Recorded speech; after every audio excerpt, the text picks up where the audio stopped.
Hello, and welcome back to another episode of Minority Reportz podcast and digital series. I am your host, Mona Sheikh. You guys, 2 live streams in a day. I've never done this before.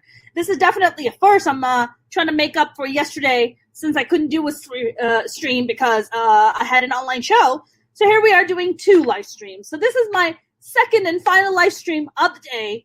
And I saved best for the last, baby. That's what I did. I have a very special guest who is simply an OG. So I knew that she was an OG, and then I was researching her further and was like, oh my God, I have the honor of a legendary veteran comic who has been kind enough to extend me some time to chat with me. She's a fellow New Yorker, so I think maybe that's why I also have some extra love for her. But you've seen her on Late Night, you've seen her on Fallon, she's been on Carson, Leno, the list goes on. The very talented Wendy Liebman, how are you? Thank you so much for having me. And yes, I am old, but I do love my new moniker. I had to ask you what OG meant. I didn't even know. And now I know. Old gangster. I'm going to put that on my CV, on my tombstone. I think that's going to be your new tagline. I think it is. It's fantastic. Well, it's a pleasure to be here with you. And I'm honored that you did 2 in one day. Oh my God. I sweep the kitchen and I'm done for the whole afternoon. I'm so exhausted right now. I did a live stream 10 o'clock this morning with a, get this, gay Palestinian pop star who resides in East Jerusalem. Oh, I know them. No, I'm kidding. I was like, wait, what? What's happening here? So I had him on and we had just the best conversation. It's like, have you been to Israel? You know what? I'm Jewish, and tonight is the second night of Hanukkah. Happy Hanukkah to those Thank you very much. people watching who are Jewish. But I haven't really embraced my Judaism. I love my people, but I'm not mitzvahd. I've never been to Israel. But my grandmother, who was agnostic or atheist, she was never moved by her religion, but she said when she got off the plane in Israel, she started weeping. So there must be something really magical about Israel. Have you been there? No. I'm planning to come 2021. So yes, so many plans that we've put off. Yes, I would love to go to Israel. I would love to go to Palestine. I would love to go. I would totally love to go. I have friends now in Israel and Palestine now, so I definitely have to go. I have to go now. Well, I have plans to go to the supermarket one of these days, and you can Instacart, Wendy. That's what I've been doing. I've been doing Instacart. I feel very spoiled that I haven't been in a real store since March, because my husband he has asthma.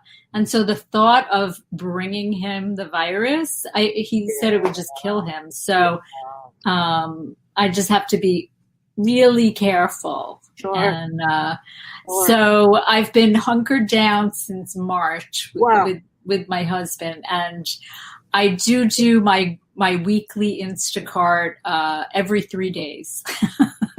Every 3 days. That's are you one of those people when it comes in, you wipe everything down? I have a girlfriend of mine, she's like, I wipe everything down that comes in. I'm like, who's got time? I did at the beginning because they didn't really know how it was transmitted, but now it seems like it's more airborne, and who has that kind? It's not even the time, because I have that kind of time, but it's like, you know what? I don't really think that's going to help. But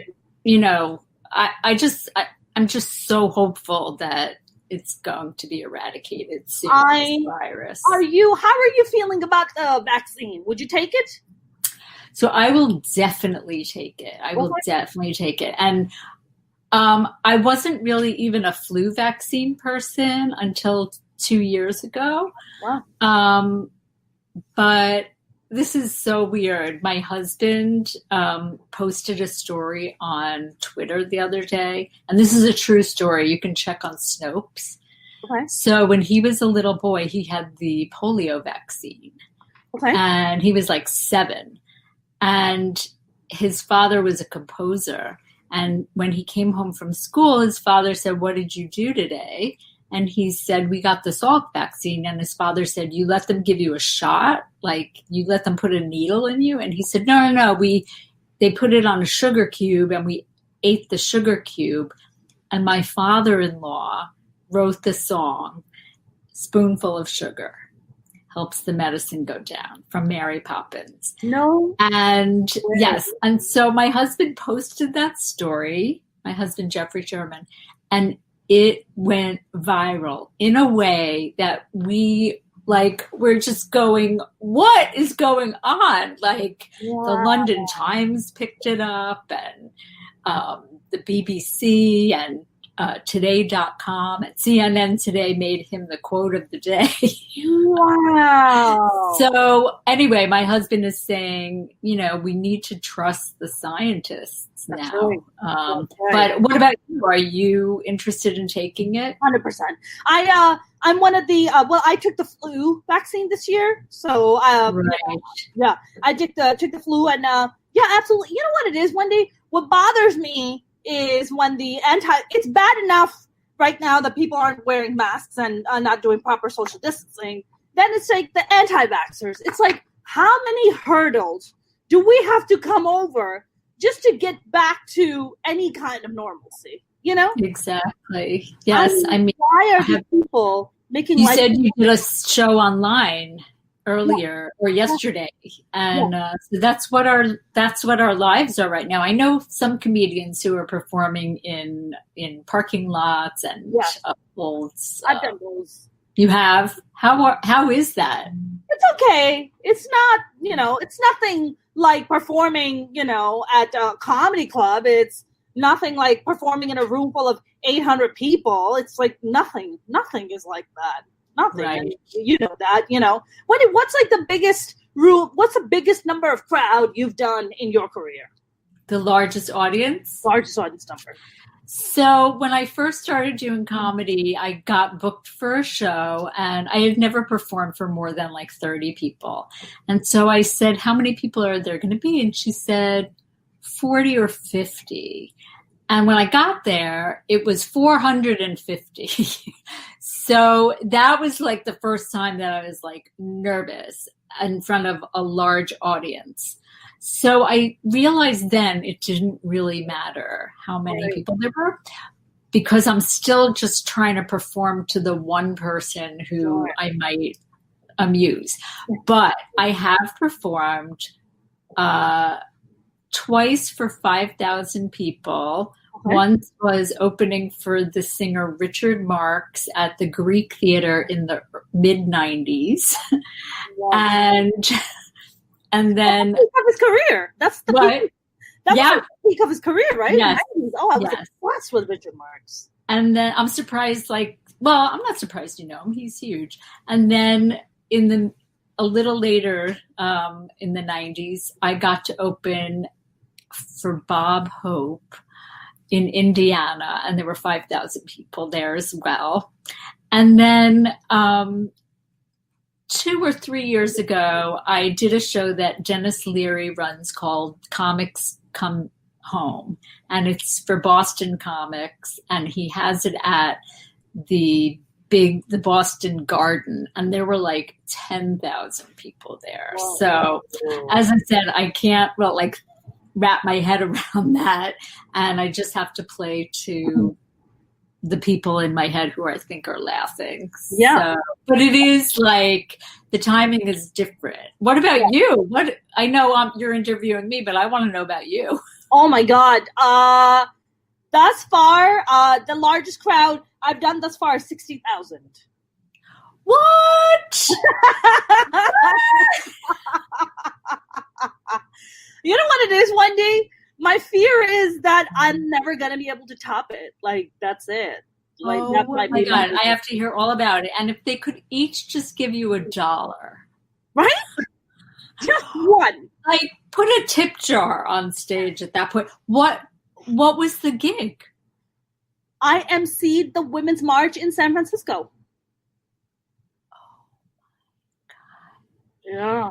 And so there must have been a lot of pussy hats. So many pussy hats. And people, like waves of laughter. Wait, exactly. And I was going to ask you exactly that, right? When you do your crowd of 10,000, for 60,000, I would tell a joke and then hear it like roll, hear the laughter roll, hear the laughter roll, hear the laughter roll. And I'm like, okay, how many rows back do I go before I start telling the next? I mean, sometimes the mic has cut out and I just tell the people up front to pass the joke back. But that is incredible. I can't believe you got to do that. Yeah, it was a lot. Honestly, I don't even know how the hell I got that gig. Like, I think to this day, my mind is kind of jumbled up about how I even got that gig.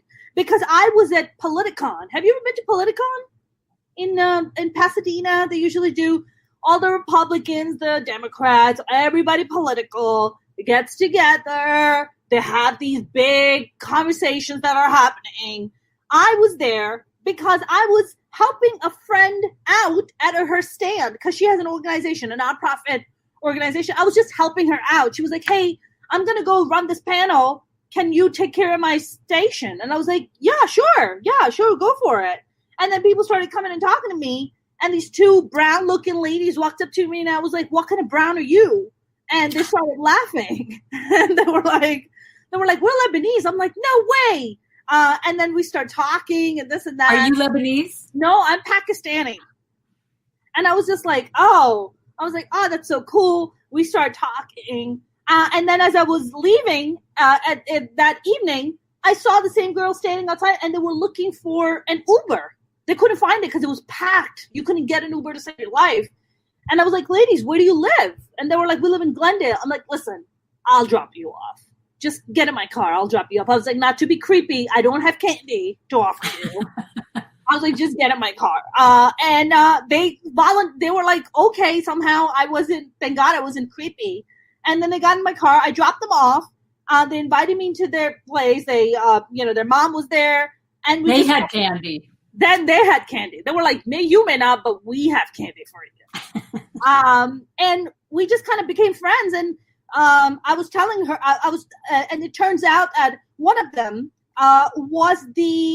is the co-chair of the Women's March in San Francisco. I didn't know who she was. I was just cracking jokes. Right.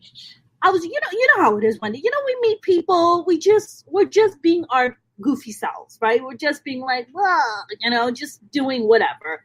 And then she was like, and I asked her, I'm like, hey, like the upcoming March, and I was like, you got a comedian on it? It would be cool if you hire me. Hey. And I was like, I'm totally kidding. You probably don't need me. You probably need better people. I'm stupid. I was like, don't listen to me.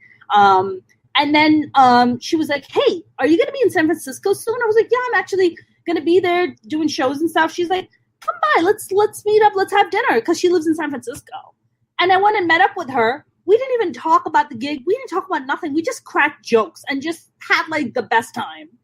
And then I came back, and 2 days later, she's like, how would you like to MC the Women's March? Oh my God.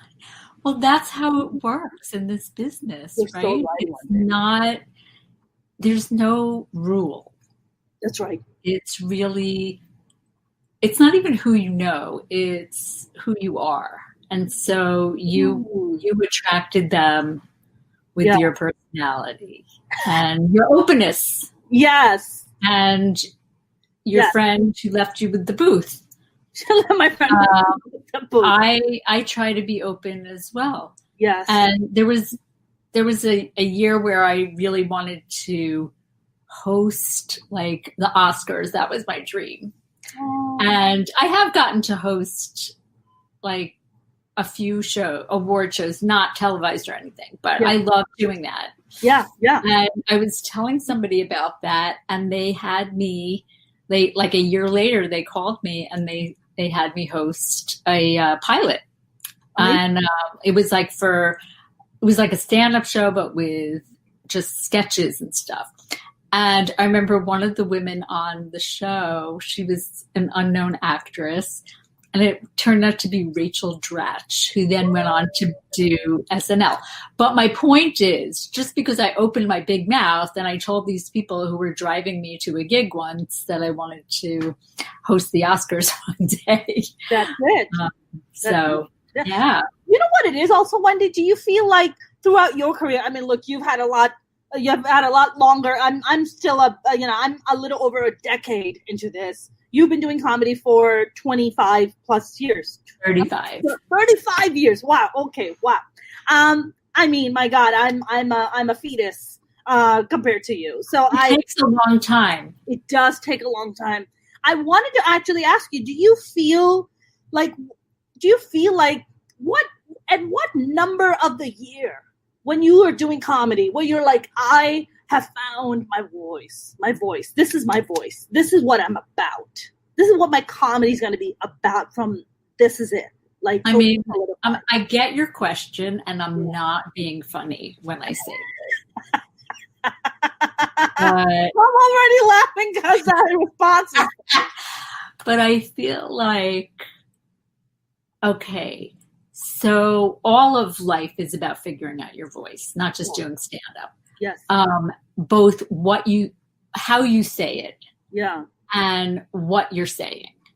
So I've how to say things on stage. Okay. I'm still figuring out what it is I want to say. Like, I could tell a million jokes, which I do. That's what I do. I tell jokes. But I feel like I'm a work in progress. And I've just started writing like a musical and a novel. And so I have more voices than just telling jokes.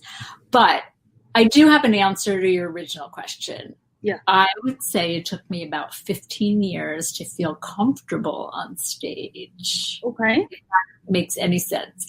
I mean, you're so ahead of the game. And I have a feeling like, you know how kids today, they have a lot of steroids in their food. So my heart just... No, but you said that. I was like, that means a lot. Thank you so much. I think people, like, evolution is speeding up progress in that, like, kids are maturing physically faster. And so I also think comedians progress faster because you have so many more outlets than I had. Yeah, correct. And... You know, I don't know if you have found this, but being a female comedian, I had more opportunities because they needed a female on a lot of shows. And this was in Boston in the late 80s. Wow. Or mid to late 80s. They just there was like that quota.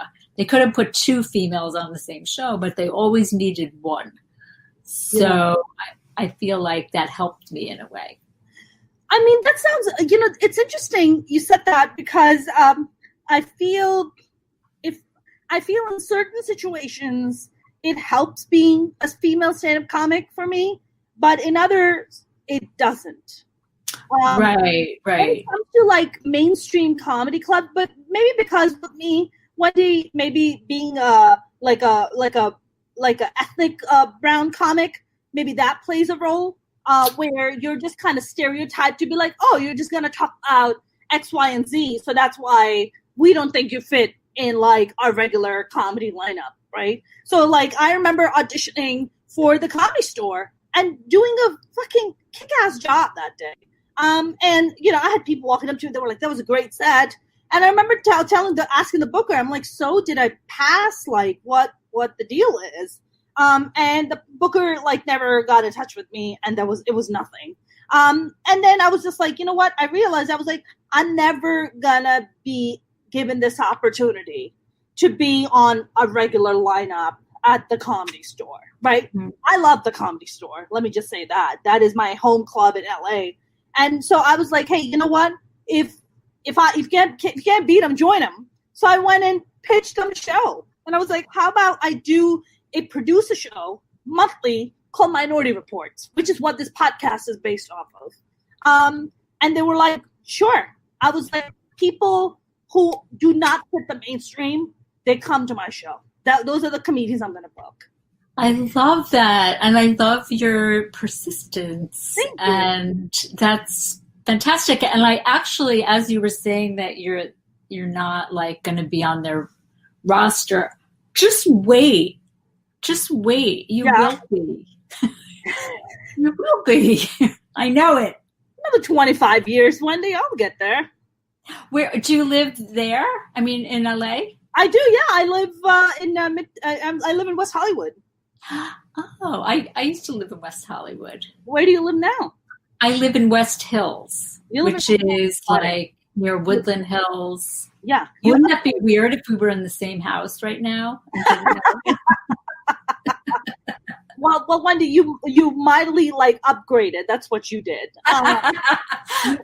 From West Hollywood to West Hills. Yes, I think because you went to the Hills. You know, the Hills is like an upgrade. That's what it is.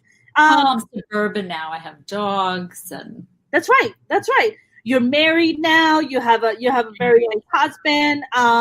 No, it's amazing. What was that a thing for you? Like, you know, when you were, I mean, look, you started off comedy in what year? 1985, October 25th. Wow. And when you started, Wendy, like, was it like a thing? I mean, you started off in Boston, you said, right? You started off in Boston. So what are you doing? You're just like, one day you're like, I know it said that you were doing comedy after, during college, because you went to college and got your BA in psychology, magna cum laude. And then you were like, I'm also going to do stand-up. So you just kind of took a turn. You were like, I'm not going to be a psychologist or anything. I'm just going to go do stand-up.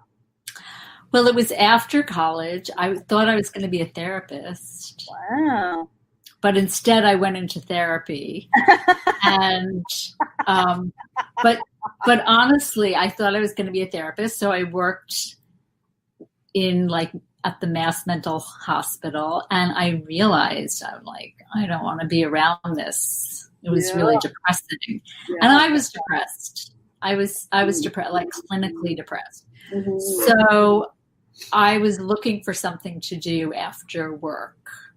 And I was either going to become a big sister, like there were organizations, or I was going to take a class at the Cambridge Center for Adult Education.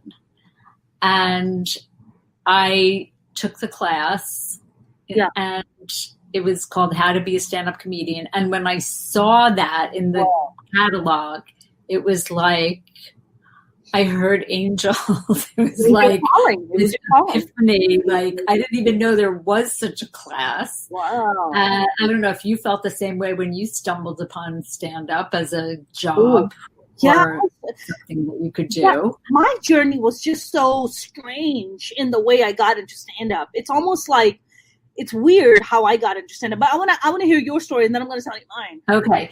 So I took this class, and the teacher was his name was Ron Lynch, and he has since Lynch? He's around, yeah, he still runs a show he runs a show in LA. He moved from Boston. He's been on the Sarah Silverman program, and he's in voices and movies, and he kind of took me under his wing. Wow. And he was like my mentor and my mother. Like he was so nice. And I just started going to open mic, and I knew that I wasn't like good at all. And I don't want to say bomb, but it was like hard at the beginning, right? Yeah. But I knew that it was like what I should be doing. Now I'm not so sure, but I knew at the time.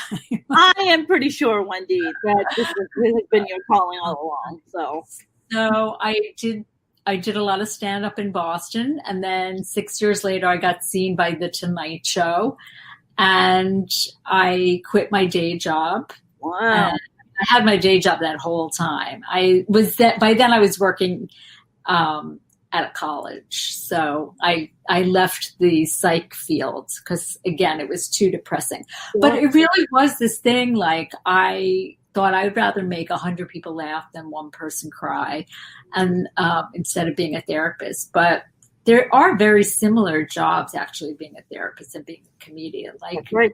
We're trying to elicit an emotion, and it's 45 or 50 minutes. And there's one more. What is it? I forget.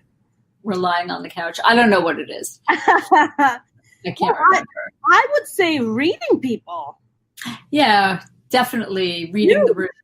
Reading the room, reading people. Yeah. Like, knowing when to be quiet. Knowing when to be quiet. Even like talking to someone and having the ability to break stuff down very quickly. Right. That's a therapist and a comedian skill set. I mean, my goodness. Wendy, how long were you doing stand-up before you got your first TV gig, your late night parents? It was 6 years. Wow.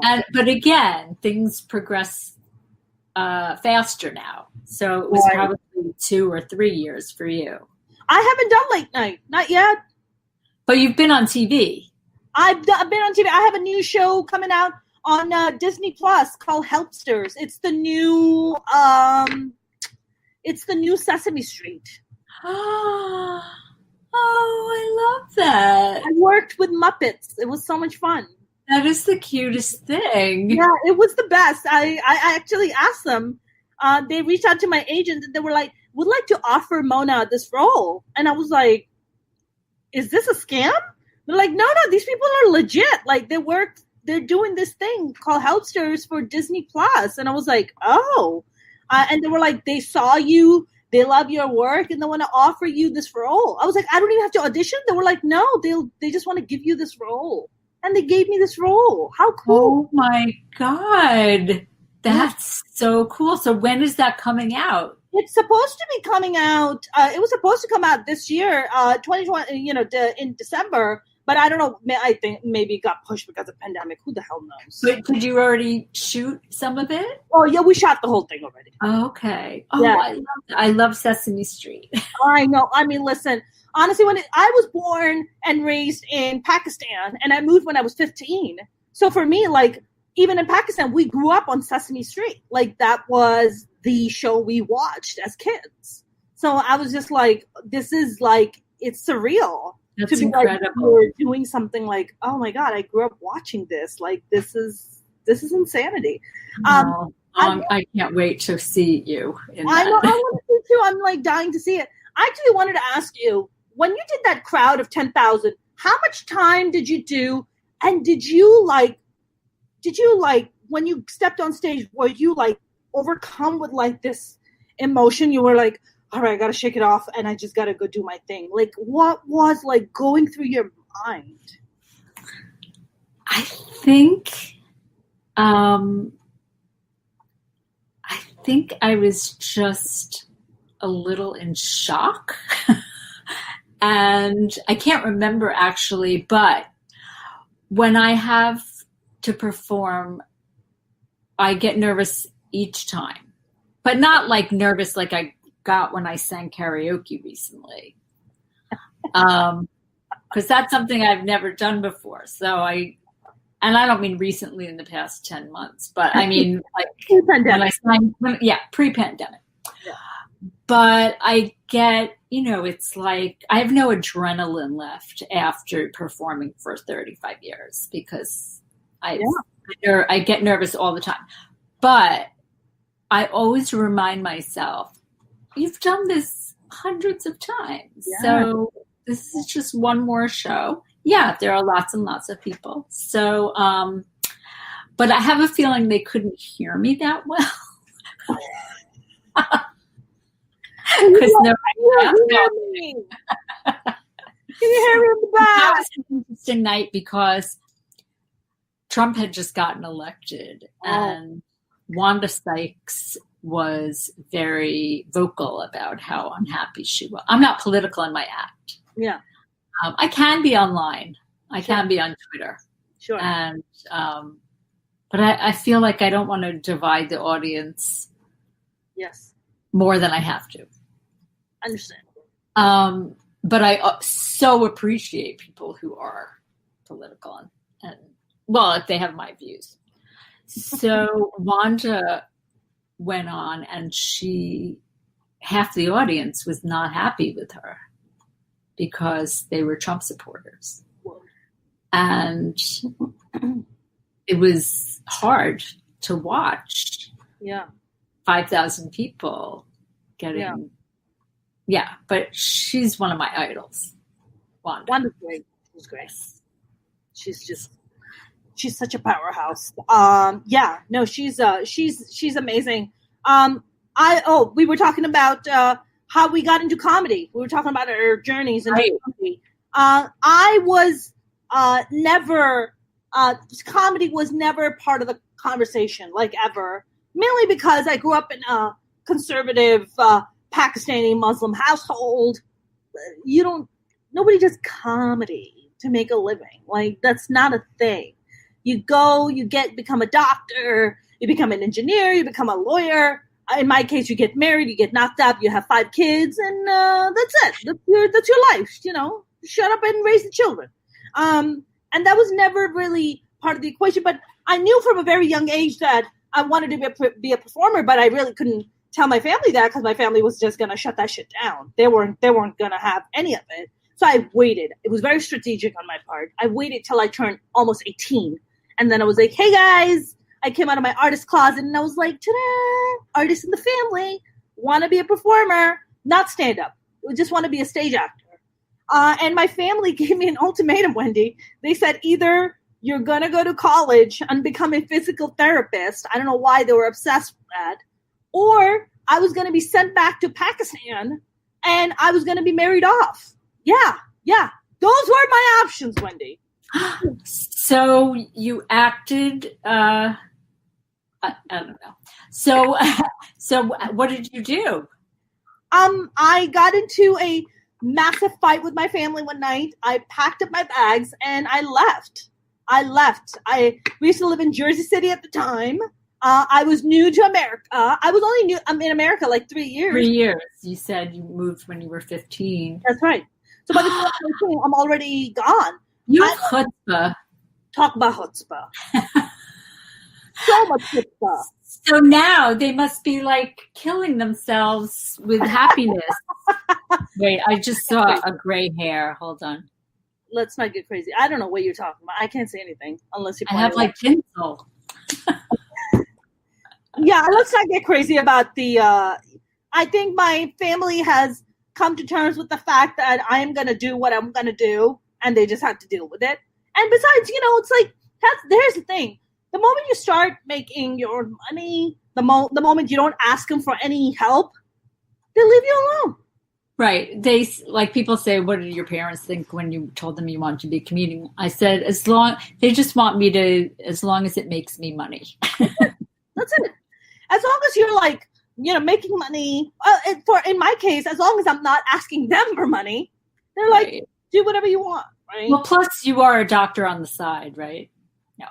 Oh yeah, I would. Wendy, I'm in love with my physical therapist. Really? Oh, that's great. Well, 2 years ago, I was hit by a car. I don't know if you read this about me. I did read this about you, and we were going to come to that. So I'm glad you're bringing it up. Like 6 years ago, my husband and I were hit by a drunk driver, but that's not the same story. Wow. But 2 years ago, I was walking across my treadmill. No, I was walking across the street, and a Cadillac just plowed into me. And she broke one leg and both feet. And, well, now I'm just going to tell a joke. Wendy, you can tell whatever you want. This is my favorite joke. It's not everybody's favorite joke. It's my favorite joke that I ever wrote. So you know how you wake up sometimes you don't know where you are? Yes. So I passed out. Every day. So I passed out. I woke up. I didn't know where I was, but I knew I wasn't at home because somebody was vacuuming. That's my favorite joke that I've ever written. It's not even the best. I think it's a great one.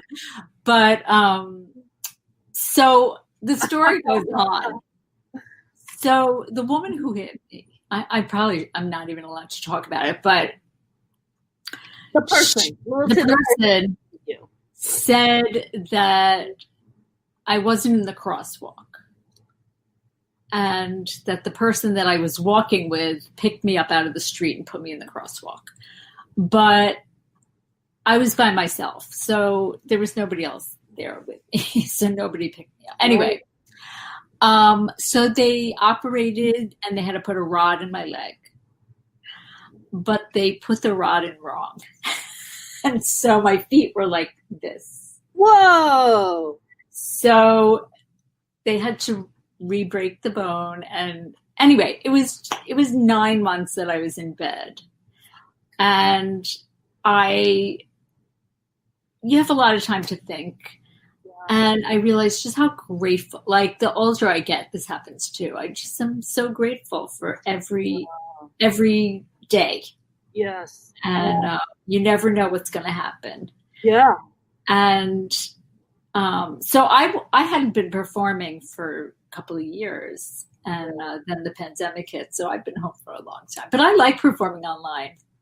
Oh, you like it? Oh, that's good. I do. I do want to know, did this woman get repercussions? Did she? Well, she had. We settled.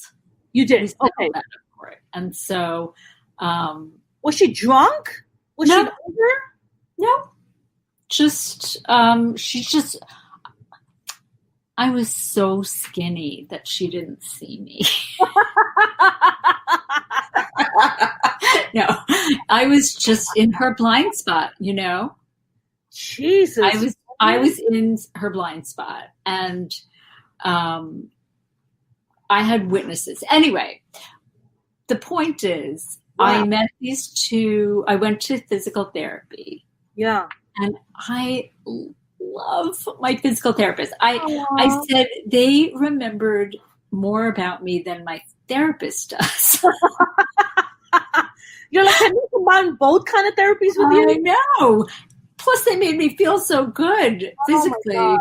That's amazing. So, that's amazing. When did you start going to therapy, or have you been to therapy? Oh, 16, but on and off. Yeah, I've been in therapy consistently for 13 years.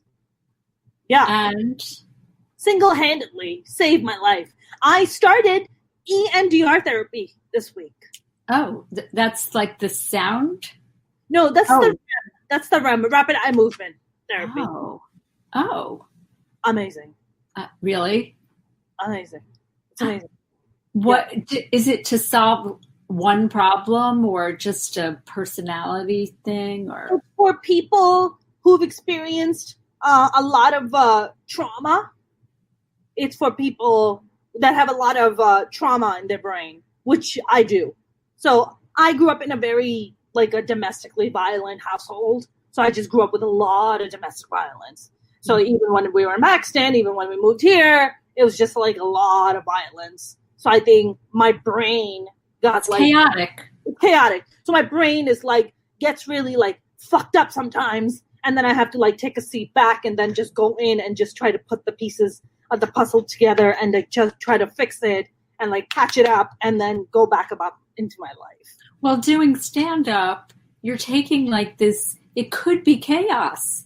Yeah. The audience, it could be totally out of control, but you are putting that together. And so that's probably therapeutic in a way. Oh, I think that's the number one thing for me that I missed during the pandemic is that human contact, right? The connection of standing up on stage and having the ability to connect with people and talk in a way that, that just is so therapeutic and empowering. It's just, it calms my brain. It can be torturing. It's sometimes when the set doesn't go well or somebody doesn't like your stuff or somebody gets in your face and wants to fight you because of something you said. I can be a little edgy. I've had edgy shit happen in my life, Wendy. People look at me and they're like, why do you talk edgy shit? I'm like, because I've lived an edgy life. What do you want from me? Like, well, that's why you're a comedian. Right. You have that to talk about. Right. I've never bombed. So no, I'm kidding. I always say that when I've bombed, I mean, it doesn't happen that much anymore. Although I had a show about 5 years ago that I was like, I have never been on stage before. What is going on? You know, was it a private event or what was it? Yeah, it was just this weird experience. But I'm gonna move on from that. But what it feels like is everything that made me want to do stand-up in the first place. Yeah. I felt like ashamed and just isolated and panicky. Like beyond, I didn't know what to do. So I guess, and sad. Like, oh my God, this sucks. Yeah, because it's our world, right? It's like, this is like, I pride myself on the skill, and now I can't like even deliver on this. Like, then what is the point of existing? I know. And it's so personal, and it should just be professional, but it takes a long time to learn to separate those two things. Yeah. But EDR, is that what it's called? EDR? EMDR. EMDR. That's ecstasy, isn't it?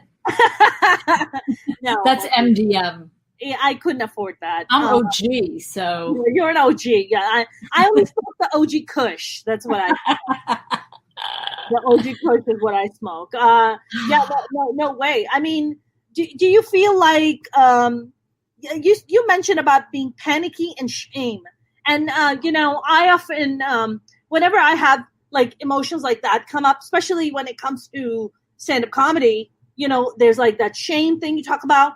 I immediately go into my therapy mode and I'm like, where does that go back to in my childhood?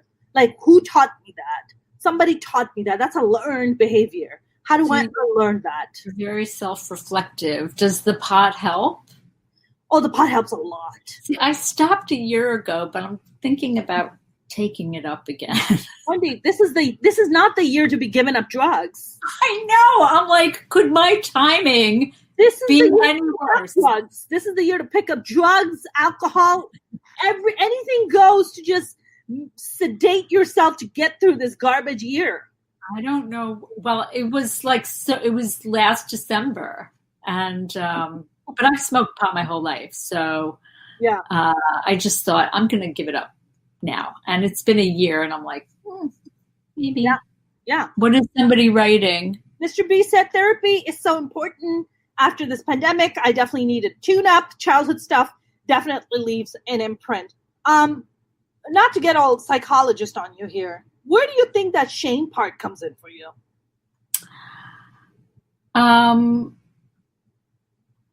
I don't know. I think you need to be my therapist. Mr. B is in martini heaven.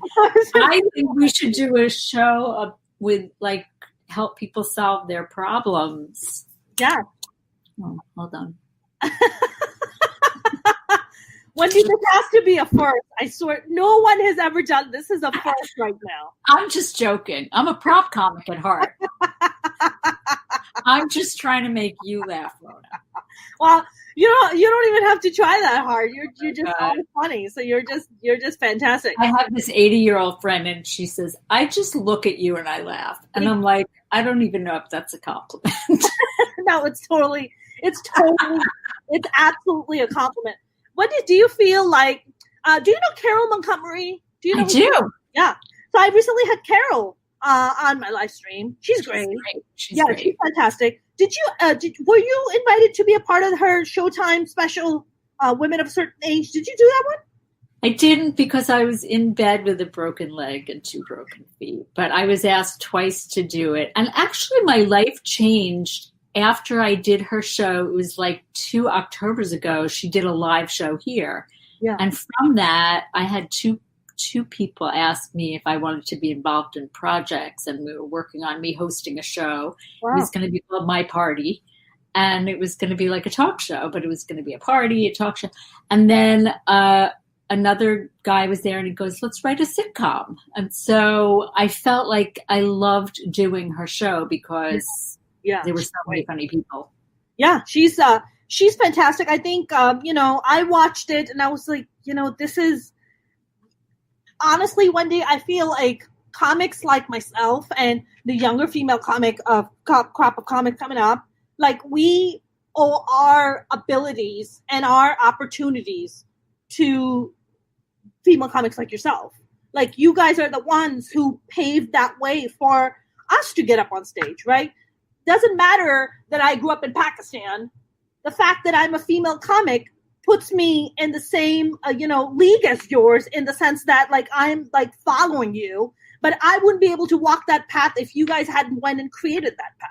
That's so sweet. And I feel the same way about my predecessors like Lily Tomlin and Phyllis Diller and was like Carol Burnett. I mean, I grew up watching even Cher. She was hilarious. Yes, so I feel similarly to you. Just that I could see like even Carol Leifer, who now I can perform with, but I would see her on the late night talk shows and go, "Ooh, I want to do that." Absolutely. Yeah. What was that like for you? I was watching your set from America's Got Talent.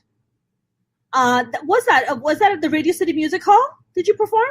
Yes. Now that is a big room. That was about 5,000, although they took out some of the chairs because they had like cameras and stuff. So it was a little less than 5,000. But, growing up, I used to go see the Rockettes every Christmas with my parents and my grandparents. And then there I was on the stage. I decided to do America's Got Talent, even though I'd already been on late night TV shows and people were like, how come you can be on that show? But there were singers on that show who had recording contracts. So they didn't care that I had been on television before. But I decided to do it. I had seen Tom Cotter on the show and I thought, oh, that looks like fun. And then my husband and I were hit by the drunk driver. And I remember nothing physically happened to us. There were 7 cars totaled, but I was sitting on the bus bench waiting for like the cops and everything and just kind of like breathing and collecting my thoughts. And I thought, I need to get back out there. I need to like make a splash. I need to show more people that I, do something big. And that's when I decided to do America's Got Talent. It was a great experience. How amazing. I mean, I know that Howie is just so supportive. He lights up. Anytime a comic comes, he just lights up like a Christmas tree. I know. He's great. And actually, he wasn't allowed to vote because I knew him because my first job, my only writing job when I moved to LA was to write for a show that he had. But he's just the best. He's one of these comedians that was really influential to me early on, but I never think of him like I think of Stephen Wright.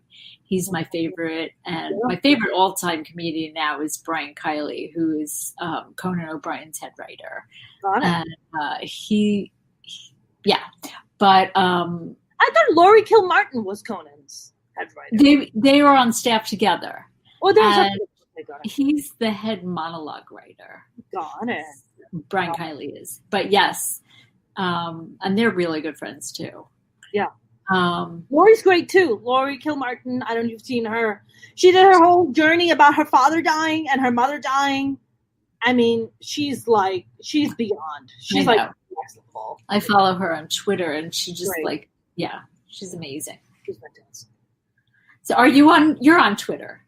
I am on Twitter, but I don't really do so well on Twitter. I'm more of a Facebook person. I have a lot of Facebook and YouTube. I'm more on a Facebook, YouTube world. Those are the 2 places I exist a lot because I churn out so much. I live stream 5 days a week, Wendy. It's a lot. I live stream every day for 1.5 hours to 2 hours every day. And you book it yourself? Book it myself. Yeah. I find some amazing guests who are so incredibly kind and generous and open-hearted, and they're like, yeah, I'll come do yourself. Like, I had Congresswoman Katie Hill on my podcast. What? Oh my God. I hit her up on Twitter. I was like, Katie, Congresswoman, I'm just such a fan of yours, and I think you're wonderful. Would you ever consider being on my podcast? She's like, yeah, hit up my assistant. Let's get. Oh my God. Good for you. Yeah. You know what? You can't be shy. Exactly. When, and it goes back to the story that you were like telling your friend, like, oh, I would love to host a show. I would love to host the Oscars. I think so much of it also is just like about telling people, and people love to help. They genuinely do love to help, but they don't know how to help you if you don't tell them what you need help with. Exactly. You have to tell them. Tell them. You have to make a vision board. I don't know about the vision board. That's a bit much. I don't have a vision board, but I do have an Amazon wish list. Do you? I have Amazonnesia. I forget what I ordered, and then I get this box, and I'm like, "Ooh, what did I get?" It's just like Christmas every other day. Every day. Every day is Christmas, Wendy. That's amazing. What do you have? How many comedy specials have you put out? I have been on, I have an HBO comedy special, Comedy Half Hour. I was on a Comedy Central special called Pulp Comics. And then when I turned 50, which was 10 years ago, because I'm going to be 60 in February. God bless you. I did, I put out, we taped a show that I invited all my friends to. Yeah. They had heard every joke prior, but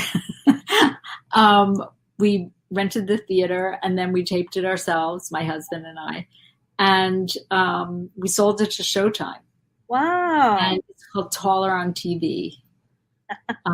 Because that's what everybody tells me when they meet me. They go, oh my God, you look so much taller on TV. Because I'm like, well, because you're standing on a TV. No, I'm standing on a TV. I fucked up that joke. But I guess I do look taller on TV because I'm only 5'2". Are you? You do look taller. You're absolutely right. It's funny. Your show that you do at Vitello's in Studio City, I came to your show at least 5 years ago, and everybody was like, this is Wendy Liebman's show. I was like, oh my God, let me be like a total mouse. I'll be there. I'm not going to make any noise. Did you say hello? I think I was like so nervous to say hello to you. I said hello. I think we said hello. And I was like, hi, my name is Mona. And you were like, oh, hello. And the show was going on. It was a packed room. And I was like, oh, this is such a great room. I would love to come and do it. But I was just like, oh, I don't think I have the courage to ask Wendy. So I'm just going to. Anytime. I mean, so as soon as we get going again. Yes, I would totally want to make the drive from West Hollywood.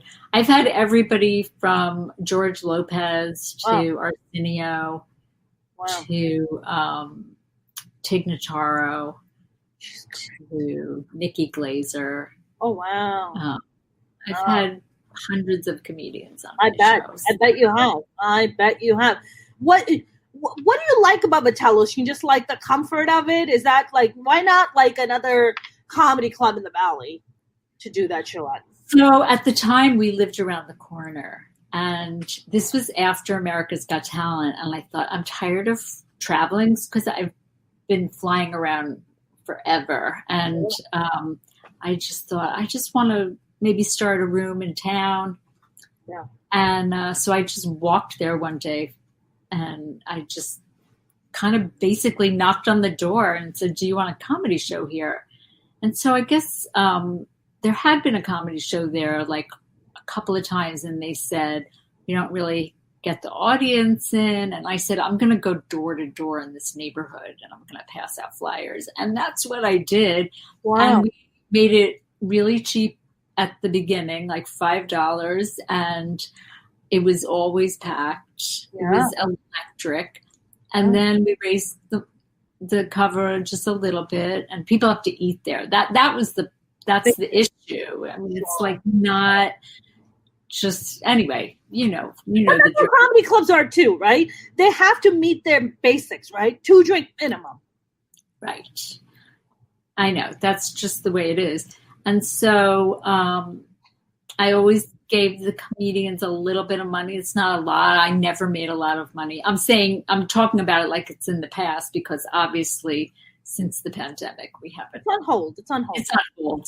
But then Michael Feinstein, who is the recording artist and has a room in New York City called 54 Below, he started the Feinstein Room at Vitello's. And so it got a little bit of a hit of like fame, and so more people were attracted and more people are coming to the shows there. And so they've redone Vitello's. Wow. It is gorgeous. The food is amazing. I'm not just saying that. Well, the food is really good. I've eaten there multiple times. It's really good. And it's gotten even better since 4 years ago when you said you were there. Yeah. And they had this cool, like, I want to say like speakeasy room downstairs, and you have to have like the password to get it.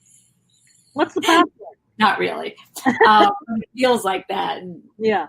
It's very cool. Like that little, it's funny because I was watching this one interview. Apparently it was on like Daily Motion or something like that. That whole thing about Amy Schumer saying the joke, and then you were like, no, I wrote the joke first. And they were like, oh, Amy Schumer is being accused of stealing all these jokes. And Wendy Liebman has said that, that she stole my joke. And you were like, no, I didn't say she stole my joke. I just said that I've done this joke and I did it first. That's all I'm saying. I always contended that I thought somebody must have sold it to her because it was almost verbatim. And so, it was just, when you write something, somebody else might have had that same thought. Right. I've written jokes that other people have told. And sure. So it just got out of hand, that whole experience. And I didn't like it. Like, I don't like controversy. I can tell. You're not a confrontational kind of person. No, don't talk to me about politics or religion. I can tell. Yeah. You're like, you and I might be like the opposite in that sense. Like because I grew up with so much chaos, I'm used to people getting in my face, and I'm just like, if you want to bring it, we can bring it. But I think when I'm around people like yourself, I just feel like my nerves get much calmer. Because you're like, no, we don't need to go there. And not that I would voluntarily go and pick fights with people or anything like that, but I can definitely tell that's not your thing. You're just like, I don't want to be around this. It's bad energy. It's just bad. It's just weird, like this kind of contentious nonsense, I just want to talk about how gorgeous your hair is. Oh, well, thank you. I always get a lot of compliments on my hair, Wendy. Thank you. Oh my God. It's gorgeous. Thank you. Thank you very much. I've been tweeting at Pantene to bring me on as their girl, but I think I might have gotten too fat. I've been tweeting at L'Oreal. Not recently, but like when my hair is the right color. Yeah. Because it's long. Yeah. No, good hair too. But I never heard that. I haven't heard. You see, we're the same in that we are like, we want something, we have to go for it. Exactly, Wendy. 100%. I wanted to actually ask you, now, look, you've been in the business for 35 years, so you've seen the evolution of how female comics were received and the amount of opportunities they had versus what we have today, right? Do you feel the Me Too movement and Time's Up has helped female comics get more opportunities and have the ability to excel their careers faster, or maybe excel their careers more and have more opportunities? Or do you think it's a hindrance of some kind? The Me Too movement started a little bit when I was out of commission, healing from my accident. So I haven't been in the clubs that much to see the effects. But I know you had a show recently. I didn't see your show, but where you were talking about the male men in comedy. Yeah. And things coming to light. I just think it's good for things to come to light. Yeah. We're both with our hair. I just clicked on comments from the people watching, and I didn't realize that was happening the whole time. And I'm just like, people are so nice. Hi, Tim. Am I avoiding your question? No. Hi, Tim. And then somebody said I seem very positive. Mark, you have very positive energy, Wendy. Well, I try. Look, I've spent so much money in therapy over the years. I need to get my money's worth. Exactly. Yeah, like even when I was hit by the car. Yeah. It didn't help anybody to be angry. It didn't help me to be angry. I just had to say, okay, so what are the good things from this? I get to be weighted on hand and foot like the princess that I was born to be. And how Kabbalah of you? Are you a Kabbalah? Is that Kabbalah? It's Kabbalah. I'm not, but I know a little bit about it. And I know that like at one time Roseanne and Madonna were into Kabbalah. Yeah. I'm not very Jewish, as I mentioned up front. Like I'm kind of a bad Jew. I just took down my Christmas lights from last year.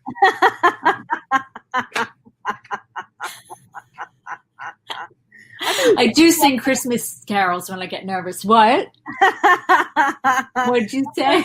I said if you had just left it on, it would just, full circle for Hanukkah this week. It would just be like, hilarious. You're good. You're totally good. No, Yep.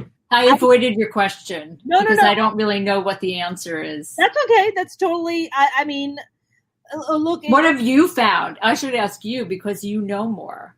I don't know if I know more.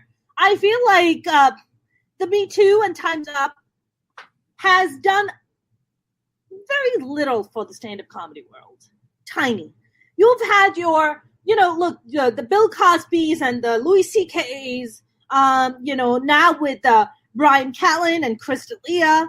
It's nice to see justice being served. However, and I know that there is no HR in stand-up comedy. So when female comics experience sexual harassment, and there's sexual harassment, there's sexual assault, there's rape. I mean, it's like all different levels of stuff, which thank God it sounds like you haven't experienced anything on the crazy end. I'm sure you've heard crazy shit, misogynistic shit being said, or male comics being sexist or saying, oh, why should I book you? I'm not going to book you just because you're a woman, that kind of shit. But I feel like there is so much predatorial behavior that is still going down in the stand-up comedy world, and nobody's there to really put the kibosh on that shit. Well, there's no union. There's no union. And there's no union. There's no union. There's no head of HR. Yeah. There's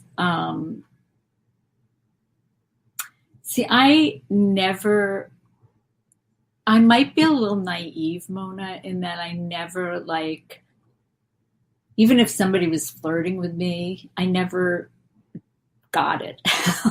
You didn't compute it as, oh, is that flirtation? Or did you ever have, Wendy, did you ever have misogynistic or sexual, predatorial shit being thrown at you by male comics or bookers or stuff like that?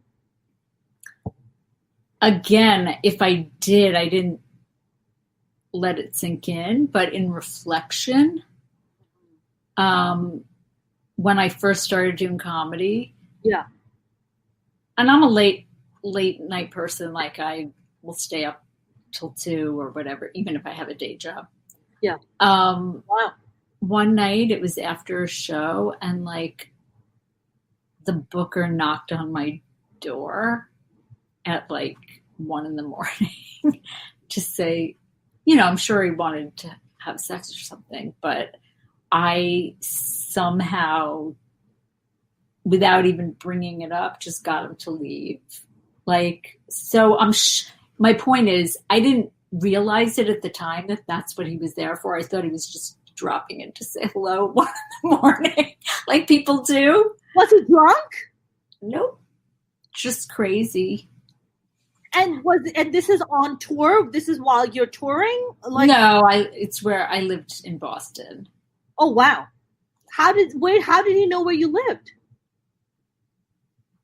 I had to fill out a form or something to get paid or something. But you didn't open the door. You were just like, no, he came in. I mean, he came in. Maybe I gave him some coffee or something. Oh my God, Wendy! Goodness! That's what I'm saying. Like, we were friends. Got it. But you don't come to somebody's house at 1 a.m. just for coffee. What is it? Maybe you come for cocaine, but not for coffee. Oh, maybe that's what he wanted. Maybe that's what he wanted. Maybe he thought you had cocaine. And so what is he talking about to you at 1 o'clock in the freaking morning? What is my he show? I don't even remember. But and then you were like, all right, I think we should leave now. Yeah. I said I have work in the morning, so. And then he was like, hey. And then he was like, oh, okay. So, just he left. So that was like my only time I ever really experienced that. Although, now that I'm thinking about it, male comics would talk to me like I was a guy. And they would talk about other women without like noticing that I was one. Got it. So, because they had that kind of sexual thing going on with you, so they were just like, "Oh, you're just one of the guys. You're just one of the guys." Yeah, absolutely. I did have short hair. So you did have short hair. It's not even about the hair or the look. It's just the vibe. Like they feel it, right? When you put out the boner killer vibe, like nobody's coming at you with anything. I put out the boner killer vibe all day. Like I usually have a massive "fuck you" written on my forehead. So they look at me, they're like, "Yeah, we can't do anything with Mona. Like Mona's like boring. Like that's not gonna happen." Yeah, I don't know, Wendy. You said you've been doing a lot of online shows. What really touched my heart is that when you and I recently did that online Zoom show, and I was doing a very, very dark joke. A very dark joke I was doing about how there are no more about school gun shooters, and it was a dark joke, and I understand that it's not always everybody's cup of tea, but my brain works that way, and I talk about stuff like that, and then you later text message me, and you were like, "That was a great set, Mona," and I was like, okay. If nobody liked my set and everybody hated me, I still win because Wendy Liebman said I had a great set. It was. That's all I care about. Oh, that's so sweet. Honestly, I was just like, fuck everybody. Oh, wow. That she loves me. Just fuck everybody. You're hilarious. Well, thank you very much. It's so kind of you. It's a dark joke, so I understand not everybody can be on board about it. But, it's like you sometimes take a chance with stuff like that. Yeah. And that's your style. Yeah. Yeah. So you have to be true to that. Exactly. And I have to joke about my hair. I joke about my hair too a little bit, but mostly bikini. That's not a joke. About what, Pantene? About my bikini line, the hair, not so much. Oh, right. Not so much about the hair on my head. So Wendy, you said we're going to start wrapping up. I wanted to ask you, you said you're working on a couple of projects right now. What are you working on? So for years I've been writing a musical, but during the pandemic I really sunk my teeth in. It's about 3 stand-up comedians in Vegas over Valentine's Day weekend. Okay. And I'm writing the music. I am musical, but I'm not trained or anything. You're writing the music? That's amazing. And my husband's going to help me with it because he's a composer as well. Lovely. And it's like an old-fashioned musical, like Oklahoma or something. Oh, I love that. And it's called Home on Tuesday because that's when I'm always home. Or, now I'm home all the time. But when I'm on the road, I was always home on Tuesday. So that's when I would make my doctor's appointments or that's right. pick up my dry cleaning. So, and then for the first 200 days of the pandemic, I did a video update of what was going on in my life. And I swear it kept me sane. It made me get out of bed. It made me, get clean. And I have to start doing that again. But that really helped, staying connected to people and creating a little community. That's my favorite thing in the world, is when my friends become friends with each other, or my fans become friends with each other. Yeah. That's my favorite thing, is creating community. That's what we do when we do stand up, whether it's for 40 or 50 people or 60,000. It's like we're making a pop-up community. That's correct. Yeah, absolutely. So I'm doing that. And then, there was something else I'm doing, but I can't think of what it was. You said you were writing a book? Oh, yes, I'm writing a novel. Oh, okay. And I have found that this is interesting. I did a keynote speech for the Irma Bombeck Writers Workshop. Irma Bombeck she was like a columnist who wrote a lot of funny books, and she was a trailblazer. She made housewives be able to laugh at their lives. And so I gave a keynote, and in it, I realized that I needed other people to help me write. And so Annabelle Gurwitch, who's a great comedy writer and an actress, she started this online, like a Zoom with other writers. And we mute ourselves, but we are aware of each other.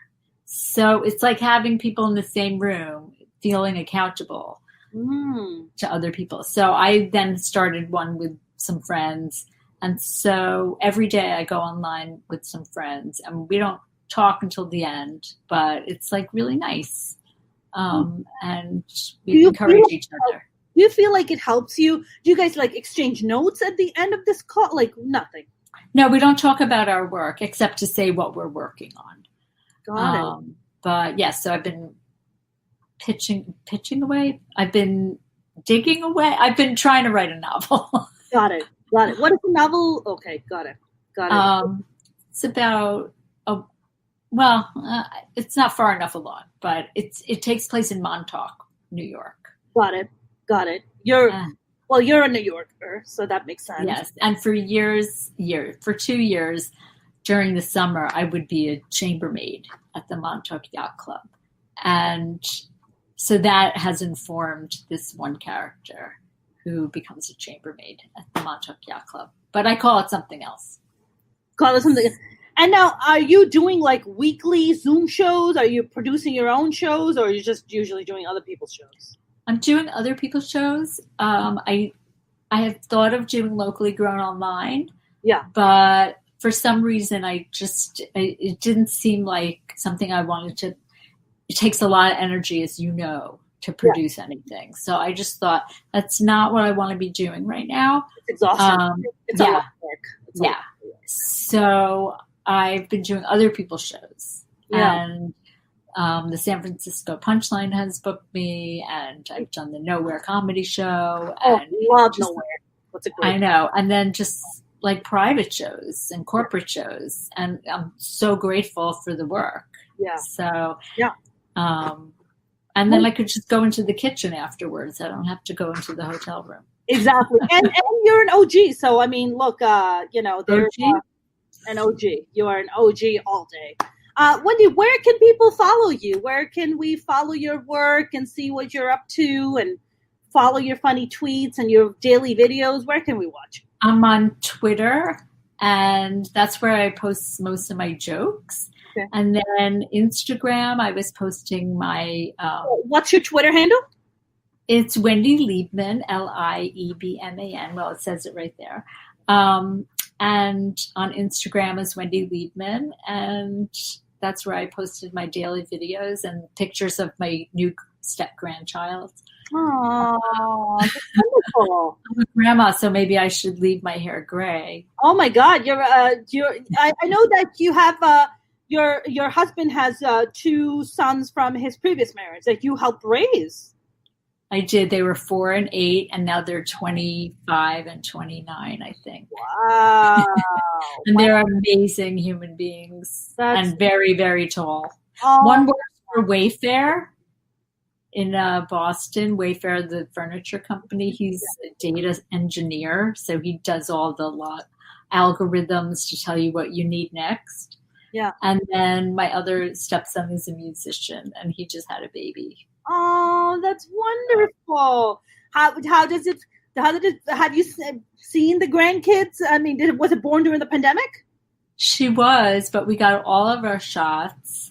Okay. And we've gotten to meet her twice. Aww. She's so little, and I have never in my life changed a diaper. And I'm not starting now. No, you're not starting now. You're like, here's the baby back. You change the diaper, and when it's all clean and nice, give it back to me. It's fun. But it's really fun. It's really, really fun. Yeah. Did you know kind of early on, Wendy, that you were just like, I'm probably not going to have kids? Well, or was that like a later realization for you? I couldn't have kids according to my lease, but I can't, Wendy. I think I'm about to. I know. I was never one of those women who had to have a baby. Like, I remember one time I thought of having a baby, and I was online for something, and by the time I got up I was like, no, I don't think so. But that's not one, right? Yeah. But I feel like I gave up my kids for my career. So your career is your kid. Yeah, and my jokes are my babies, I guess. But it wasn't I feel like it wasn't a decision that I made. It was a decision that made me. Like, I had met a man, he already had 2 kids. And you were. So. I think I've just kind of, in my late 30s now, I've just kind of reached a point. I think in my 20s, I was like, maybe I'll have a kid. And in my early 30s, maybe I'll have a kid. In my 30s, I'm like, hell no, I'm not having a kid. I was like, just no. It's intense. It's intense. I have a niece and a nephew, and now a granddaughter. So I have 7 nieces and nephews. It's enough. That's plenty. That's plenty. We don't need to make another eyeball. We're good. We're so good. I mean, I would like to see how cute she would be, but that ship has sailed. Although I did think of writing a movie where a woman in her late 50s remembered she had frozen one of her eggs and decides to have a baby. That's actually a true story. Oh, really? Yeah, I actually know a woman who did that. So she became the grandmother right away? She became, well, yeah, you're right. You would think. There's a woman, she froze her eggs and then in her 50s became pregnant. Yeah, had a baby. Trip, yeah. There's a lady in India who had a baby at 65. Yeah, I did read that. And then I read another one where a woman had her daughter couldn't bring the baby to term, so she carried the baby. Surrogate, yeah, she was surrogate, yeah. That's Wendy, that got me a little creepy. I was like, I know. The turkey baster? Oh, goodness, I'm not so sure about that turkey baster. Well, I used to say my parents are in their 60s and they still have sex because they want grandchildren. But now I could say it about myself now. My husband and I. Well, I think your stepsons are easily fulfilling that role for you. Yes. So they're taking up the workload, Wendy, is what they're doing for you. So that's wonderful. Well, Wendy, this has been a great conversation. This is not going to be our last. I'm definitely going to, stalk you a little bit and then bring you back on again if you would let me. So when I finish my musical. Yes. And my book. Yes. You're so sweet. And what a pleasure to talk to. And I need your skincare routine. My skincare routine? Oh my God. Depression, sadness, and abandonment. How's it and look? What? Abandonment. How's it looking? And I can't wait to see your show. What's it called? Helpsters? Helpsters on Disney Helpsters. Plus. Yeah, it's on Disney Plus. Yeah, it should be coming out soon, hopefully. So yeah, that's awesome. Wendy, I had such a great time chatting with you. Thank you so very much for your time. Me too. That was so fun. And thank you to your audience for watching. And, Mark and Mr. B and James and Tim and AB and everybody here loved you. They just loved mostly guys. It's all dudes, all of them. Dudes. Well, you know what, Mark? You should definitely do that writer's room thing. Yeah. And James, I recognize that name. And thank you, Mona. Thank you, Wendy. Have a great weekend. Okay, you too. Happy holidays. Happy holidays. Thank you. I've been thinking about what to get you because it's the thought that counts. And listen, and that counts a lot. So this was my Christmas present, so thank you. Bye. Wendy. That was the lovely and amazing Wendy Liebman. Hope you guys enjoyed the conversation. I definitely did. You guys cannot wait for the weekend. Have a good night. I will see you on Monday. Have a great weekend. Stay safe out there. 99.